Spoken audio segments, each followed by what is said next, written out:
ध्वज जगत जननी माँ भारती मंच पर विराजमान आज के मुख्य अतिथि विद्यालय के अध्यक्ष श्रीमान सरोज मिश्रा जी, विद्यालय के माननीय संरक्षक श्रीमान शिव बथवाल जी, माननीय सचिव श्रीमान राजेश कुमार कोठारी जी, माननीय कोषाध्यक्ष श्रीमान प्रकाश चमड़िया जी और विद्यालय प्रबंधन समिति की माननीय सदस्य रमा दीदी जी, उपस्थित अभिभावक वृंद, आचार्य बंधु, आचार्य जी एवं प्यारे भैया बहन, आज इस गणतंत्र दिवस के अवसर पर हम सभी यहाँ एकत्रित हैं। यह गणतंत्र दिवस जो हम मना रहे हैं, ये एक शुभ अवसर हमारे महान बलिदानियों, क्रांतिकारियों के द्वारा हमें प्रदान किया गया है। लता मंगेशकर ने जो गीत गाई थी, यह मेरे वतन के लोगों जरा आंख में भर लो पानी, जो शहीद हुए हैं उनकी जरा याद करो कुर्बानी। उसमें आगे वाला लाइन बहुत ही महत्वपूर्ण है कि तुम भूल न जाओ उनको, इसलिए कही ये कहानी। तो ये हमें भूलना नहीं है अपने वीर शहीदों को। जैसा कि हम जानते हैं कि 15 अगस्त 1947 को हमारा देश आजाद हुआ, स्वतंत्र हुआ। स्वतंत्रता के बाद संप्रभु राष्ट्र बनना, यानी कि स्वतंत्रता से गणतंत्र की ओर आना, अपना तंत्र। और यही अपना तंत्र बनने में 2 वर्ष 11 महीना और 18 दिन का समय लगा। 26 नवंबर 1949 को यह संविधान सौंपा गया संविधान सभा को, और 26 नवंबर को हम संविधान दिवस के रूप में मनाते हैं। फिर ये तय हुआ कि 26 जनवरी को गणतंत्र दिवस मनाएंगे, क्योंकि 1926 के राष्ट्रीय अधिवेशन में तय हुआ था कि भारत को पूर्ण स्वराज्य मिले। तो ये पूर्ण स्वराज्य के दिन को ही चुना गया 26 जनवरी, और इस तरह से हम एक गणतंत्र के रूप में विकसित हुए, स्थापित हुए संसार में, और हमें संप्रभु राष्ट्र के रूप में एक नई पहचान मिली। तब से लेकर के आज तक भारत आगे बढ़ रहा है, अपना देश आगे बढ़ रहा है। इसमें इस साल एक और कड़ी जुड़ी है, वंदे मातरम का ये 150वां वर्ष मनाया जा रहा है। वंदे मातरम 1876 में बंकिम चंद्र चट्टोपाध्याय के द्वारा लिखा गया। वो भी लिखा गया उस समय अंग्रेजों ने सब पर ये लादा था, ये गीत गानी है, O queen save the God to my queen. तो इसके विरोध में यह गीत लिखी गई। जैसा कि हम जानते हैं कि आनंद मठ में ये गीत लिखी गई है चट्टोपाध्याय, श्री बंकिम चंद्र चट्टोपाध्याय के द्वारा। और उस समय यह गीत भारत के स्वतंत्रता सेनानियों के मुख पर ऐसे बैठी कि हर सभा में वंदे मातरम गूंजने लगे। वंदे मातरम आज भारत के जन जन का गीत बना है। ये स्वतंत्रता संग्राम का तो गीत था, लेकिन काल प्रवाह जैसे जैसे आगे बढ़ रहा है समय, वैसे वैसे यह वंदे मातरम भारत की आत्मा बनते जा रही है। ये वंदे मातरम गीत हर जन जन के लिए एक आत्मीय गान के रूप में, आत्मीय गीत के रूप में प्रतिष्ठित होते जा रहा है। कुछ विवाद है, इसलिए इसकी चर्चा की जाती है कि हमें यह वंदे मातरम ही हमारा राष्ट्रीय गीत है। विवाद के चलते राष्ट्रीय गान आया, लेकिन राष्ट्रीयता के पूर्ण प्रतीक यह वंदे मातरम है। आज हम सभी इस विद्यालय की अब संदर्भ में कुछ बात करेंगे। अपना यह विद्यालय अपने स्थापना के समय से ही उत्तरोत्तर प्रगति के पथ पर अग्रसर है। यह विद्यालय चूंकि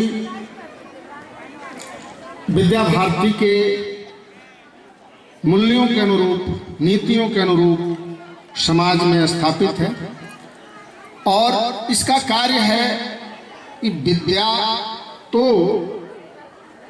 अध्ययन कराना, विद्या प्रदान करना, अध्यापन कार्य राष्ट्रीय मानकों के अनुसार देना।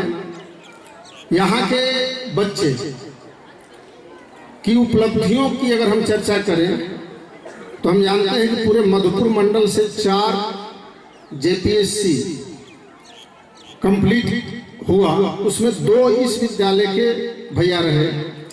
तो इस तरह से पूरे मधुपुर मंडल में हमारा जो योगदान है वो सर्वाधिक है, चाहे वो प्रशासनिक सेवा का क्षेत्र हो या मेडिकल में 3 बहनों के द्वारा जो मेडिकल कंप्लीट किया गया, उनको हम लोग जो हमारा वार्षिक उत्सव था उस दिन सम्मानित भी किए।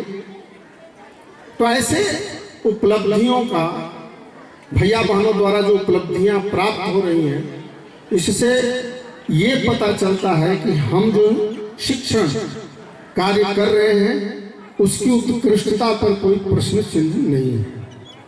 वैसे तो हम इस कार्य में जो शुरू से 1952 से इसलिए ये विद्यालय खुला कि भारत के लोगों को भारतीय शिक्षा प्रदान किया। जो शिक्षा थी अभारतीय थी और अभारतीय शिक्षण में दीक्षित होकर के अगर कोई भी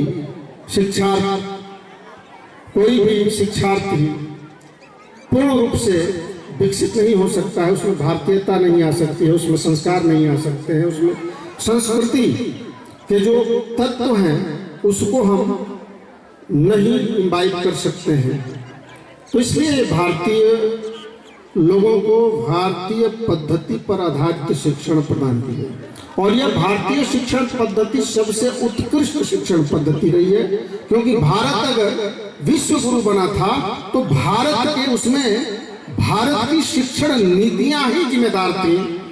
भारत विश्व गुरु था और पुनः विश्व गुरु के पथ पर तभी अग्रसर होगा जब भारत के बच्चों को भारतीयता के अनुसार, भारतीय शिक्षण पद्धति के अनुसार शिक्षित किया जाएगा। अन्यथा वह जो विश्व गुरु का फिर से विश्व गुरु बनने का जो स्वप्न है वो अधूरा रहेगा।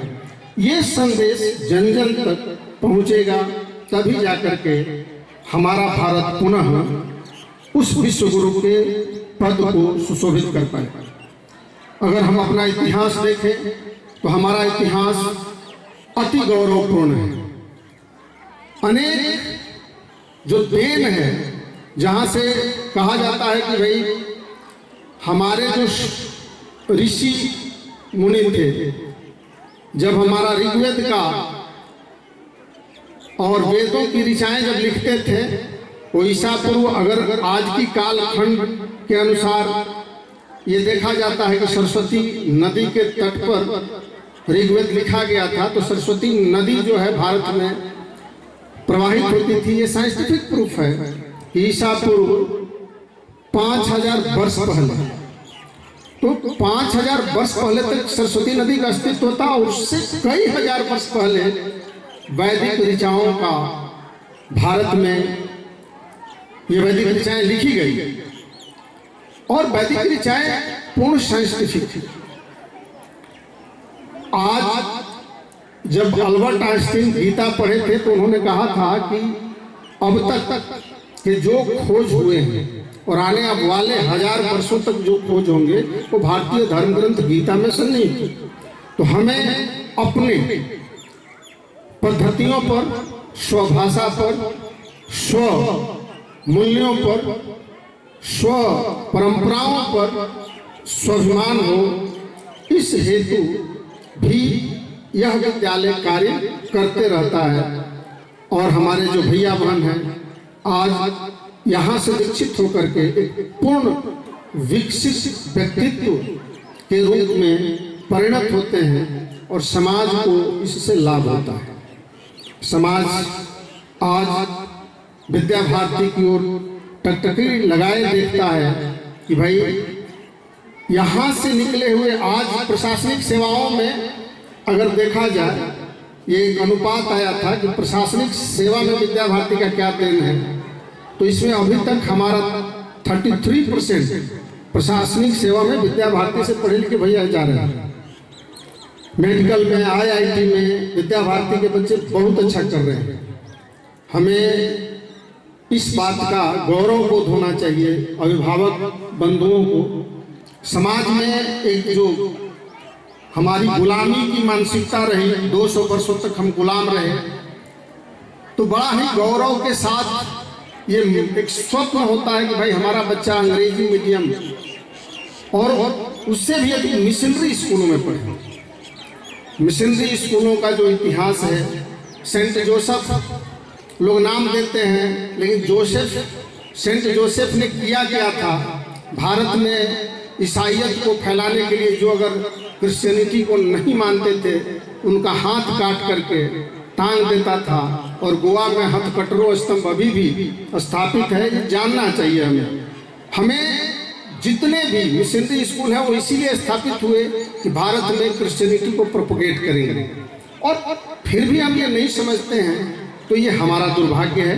वैसे हम तो समझ रहे हैं क्योंकि हमारे अभिभावक यहाँ जो बैठे हैं वो समझ रहे हैं। हमें पूरे समाज को जागृत करना, क्योंकि ये हिंदू समाज जो है बार बार कहा जाता है कि भाई सोया हुआ समाज है, और इसको जगाने के लिए सदैव हमें प्रयास करना है कि भाई जगो जगो हिंदुओं, हम तुम्हें जगाने आए हैं। ये भाव हमारे हर अभिभावक, हर भैया बहन, हर आचार्य, हर दीदी जी में आएगा, तभी हिंदू पूर्ण रूप से जागृत होंगे और अपने स्वाभिमान को पहचानते हुए उसके अनुरूप हर जो सबसे उत्कृष्ट परंपरा है उसकी अनुकूलता में अपने आप को ढालेंगे। अभी विद्यालय के वार्षिकोत्सव के अवसर पर श्रीमती तारा कोठारी भवन का उद्घाटन हुआ। इसकी जो कक्षाएं बनी है वो अंतर्राष्ट्रीय स्तर को सोच करके, भैया इससे आइडिया नहीं हो सकता। अभी तक 18 क्लासरूम में 18 पैनल हमारे प्रबंधन समिति के सभी माननीय सदस्यों के अथक प्रयास से, उसमें विशेष करके अपने सचिव श्रीमान राजेश कुमार कोठारी जी, दिन रात जैसे लगता है कि अपना घर बन रहा हो, अपने घर में भी उतना वो नहीं लगेंगे जितना स्कूल बन रहा है उसमें लगे। और इस दृष्टिकोण से ये अंतर्राष्ट्रीय स्तर का ये बना है। हम जो AI पैनल लगा है अभी तक के सबसे उत्कृष्ट वर्जन है, और ये भी प्रयास है कि नेक्स्ट सत्र में, क्योंकि 18 क्लासरूम बन गया, तो शेष भैया बहन का भी ये डिमांड होगा कि भाई हमें भी ये पैनल चाहिए। तो ये प्रयास है कि अगले सत्र में और 20 पैनल लगाए जाए और सभी भैया बहनों को जो पूर्ण टेक्नोलॉजी जो शिक्षा है, आधुनिक जो युग है उसके अनुसार डिजिटल जो ब्लेंडेड लर्निंग का कंसेप्ट है NEP के अनुसार उसे पूर्ण रूप से प्रदान किया जाए, ताकि भैया बहनों को कंसेप्ट समझने में, अभी जो एजुकेशन का थॉट प्रोसेस है वो कंसेप्ट बेस्ड है, कि पूर्णतया जो भी पढ़ रहे हैं, जो जान रहे हैं, वो बच्चे का कंसेप्ट इतना बेहतर हो जाए कि वो कभी भूले नहीं। तो उस दृष्टिकोण से विषय को केवल पढ़ाना नहीं, उसे दिखा देना, उसे समझा देना, उसे हृदयंगम करा देना, इस विधा को लेकर के जिसमें ये टेक्नोलॉजी सहायक होगी, हम कार्य करेंगे। और ये वचनबद्ध है कि हमारे यहाँ से पढ़ करके निकले हुए भैया बहन को कभी भी ये एहसास नहीं होगा कि हमने मधुपुर में शिक्षा पाई। उन्हें हमेशा ये लगेगा कि हमने एक इंटरनेशनल लेवल का जो एजुकेशन सिस्टम है, उस एजुकेशन सिस्टम से मैं दीक्षित हुआ हूँ। ये पूर्णतया इस तरह का इन्वायरमेंट हम बना रहे हैं। आप सबको बहुत बहुत शुभकामना इस गणतंत्र दिवस का। और मेरी ओर से एक आग्रह है कि जो भी विद्यालय में अच्छा हो रहा है उसे आपके द्वारा समाज में ले जाया जाए, ताकि अधिक से अधिक परिवार जुड़े। हमारा प्रयास रहता है कि भाई हमेशा ऊंचाइयों की ओर चले, क्योंकि एक्सीलेंसी इज रेगुलर जर्नी। ये कोई ठहराव नहीं, ये कोई कि हम एक्सीलेंट हो गए, ऐसा कोई डेस्टिनेशन नहीं है। ये रेगुलर जर्नी है और हम इस रेगुलर जर्नी की ओर अग्रसर हैं। आप सबको पुनः धन्यवाद। Thank you, sir. Yoga is an ancient Indian practice